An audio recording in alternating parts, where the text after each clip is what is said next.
శ్రీమాత్రే నమః. నేను మీ చెల్లా జ్యోతిర్మయి. ఓం వైబ్స్కు స్వాగతం. ఈ వీడియోలో ఆదిశంకరాచార్యులు మొదటి శిష్యుడైన సనందుడి గురించి మరియు వేదవ్యాస మహర్షులు ఆదిశంకరాచార్యులను పరీక్ష చేయడం గురించి తెలుసుకుందాం. ఒకరోజు శంకరాచార్యుల దగ్గరికి సనందన అనే యువ బ్రాహ్మణుడు వచ్చి తనని శిష్యుడిగా చేసుకోమని అభ్యర్థించాడు. ఆదిశంకరులు ఆ యువకుడిని పరిశీలించి కొన్ని ప్రశ్నలు వేసిన తరువాత తనతో ఉండటానికి అతనికి అనుమతి ఇచ్చాడు.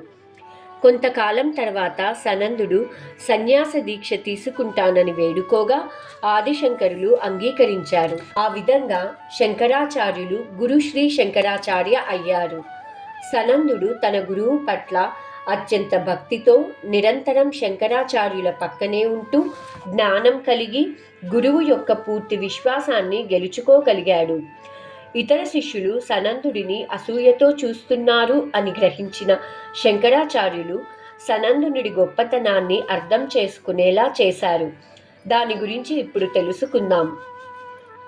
ఒకరోజు సనంద ఏదో పని మీద నది అవతలి ఒడ్డుకు వంతెన ద్వారా దాటాడు. ఇది గమనించిన గురువు సనందన గురుభక్తిని అందరికీ చూపించాలనే కోరికతో ఆచార్యుడు బిగ్గరగా, "ఓ సనందన, వెంటనే నా దగ్గరకు రా" అని పిలిచాడు. తన గురువు యొక్క ఈ భయంతో కూడిన పిలుపు సనందుడి చాలా కలవరపెట్టింది. తన గురువు ఏదో ప్రమాదంలో ఉన్నాడని, గురువుకు తక్షణ సహాయం అవసరమని, భక్తిలో మునిగిపోయి నదీ నీరు పెరిగిన విషయం మరిచిపోయి నదిలోకి దిగి నడిచాడు. అతను నీటిలో మునిగి చనిపోతాడని చూపరులు అతని వైపు చేయి ఊపుతూ హెచ్చరించారు. సనందకు అన్నీ తెలిసినా విస్మరించి శంకరాచార్యుల వైపు నడిచాడు.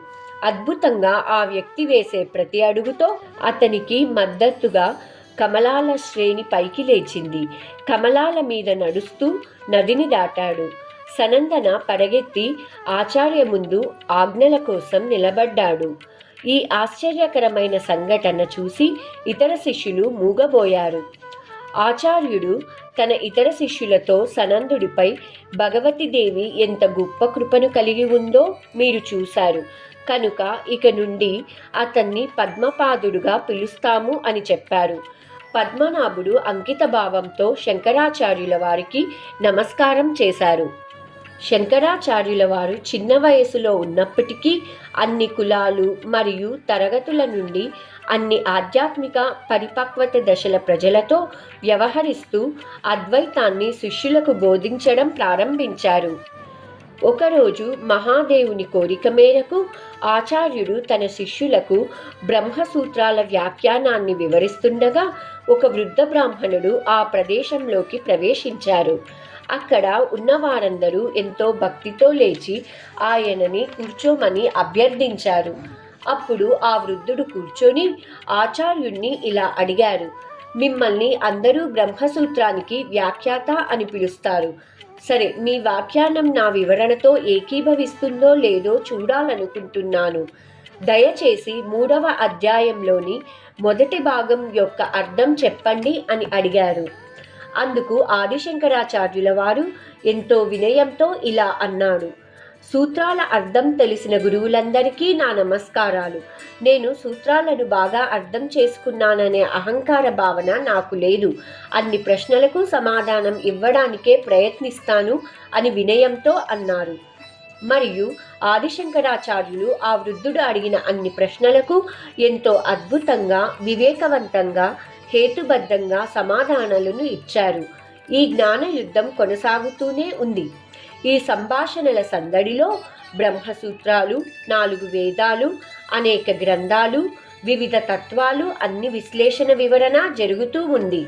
8 రోజుల వాదనల ప్రతివాదనల తరువాత పద్మపాదుడు ఆ సందర్శకుడిలో వ్యాస మహర్షిని గుర్తించి ఆదిశంకరాచార్యులను ఏకాంతంగా సంప్రదించి, "గురువు వేదవ్యాసుల వారికి తప్ప ఇంతటి పదునైన తెలివితేటలు, నైపుణ్యం ఎవరికి ఉండవచ్చు? ఇతను వృద్ధుడి వేషంలో ఉన్న వేదవ్యాసుడా?" అని అడిగారు. ఇది విన్న ఆదిశంకరాచార్యులు ఆ వృద్ధుణ్ణి గుర్తించి మరియు ఉద్దేశించి ఇలా అన్నారు, "మహానుభావ, మీరు ఎవరు? నిజంగా మీరు వేదవ్యాసుడే అని మేమందరం నమ్ముతున్నాము. మా భావన సరి అయినదే అయితే దయచేసి మా నమస్కారాలను స్వీకరించండి. ఆదిశంకరాచార్యుని మాటలలోని నిజాయితీకి వేదవ్యాసుల వారు ఉప్పొంగి తాను నిజంగా వేదవ్యాసుడని ఆచార్యతో చెప్పగా అప్పుడు అందరూ ఆదిశంకరాచార్యునితో సహా సాష్టాంగ నమస్కారం చేశారు. ఆదిశంకరుల వ్యాఖ్యానాలలో తన ఆదర్శాలను నమ్మకంగా అర్థం చేసుకున్నారని వ్యాస మహర్షి శంకరాచార్యుల వారిని ప్రశంసించారు. వేదవ్యాసుడు నిష్క్రమించబోవడం చూసి ఆదిశంకరాచార్యులు, నేను చేయవలసిన పనులు అయిపోయినాయి, నాకు ఈ శరీరం నుండి ముక్తి ప్రసాదించమని కోరగా అందుకు వ్యాసుల వారు, లేదు, అప్పుడే నీవు జీవితాన్ని చాలించవద్దు. ఇప్పుడు నేను మిమ్మల్ని గొప్ప పనిని కొనసాగించమని అభ్యర్థిస్తున్నాను. మీరు శృతి మరియు స్మృతిపై వ్యాఖ్యానాలు వ్రాయాలి. ఇంకా ధర్మ వ్యతిరేకులను ఎందరినో ఎదుర్కొనవలసిన అవసరం ఉంది. భారతదేశంలోని ప్రసిద్ధ పండితులను కలిసి వాదనలో ఓడించి వారిని మీ వేద సత్య దృక్పథానికి తీసుకుని రావాలి. మీరు మాత్రమే దీనిని చేయగలరు అని తెలుపుతూ, నీ భాష్యాలను చదివిన ఆనందంలో నీకు వరమివ్వాలని అనిపిస్తుంది. పరమశివుని కృపతో మరో 16 ఏళ్ళు ఆయుష్షు లభించుగాక అని దీవించారు. నీ వ్యాఖ్యానం కాలాంతం వరకు ప్రకాశిస్తుంది అని చెప్పి వెళ్ళిపోయిన వ్యాస మహర్షి ముందు ఆదిశంకరాచార్యులు సాష్టాంగ నమస్కారం చేశారు. వ్యాసుడు వెళ్ళిపోయిన తరువాత ఆదిశంకరాచార్యుల వారు భారతదేశమంతా తిరిగి సనాతన ధర్మాన్ని నిలబెట్టాలని సంకల్పించారు. ఈ కథనంలో విష్ణువు అవతారమైన వేదవ్యాసులు, ఈశ్వరుడి అవతారమైన ఆదిశంకరాచార్యుల కలయిక, వారి జ్ఞాన సంభాషణ ఘట్టం గురించి తెలుసుకున్నాం. సర్వే జన సుఖినో భవంతు. మరొక వీడియోలో ఆదిశంకరాచార్యుల ఇతర విశేష కథనాల గురించి తెలుసుకుందాం. అందరికీ శుభం జరగాలని కోరుకుంటూ మీ చెల్లా జ్యోతిర్మయి.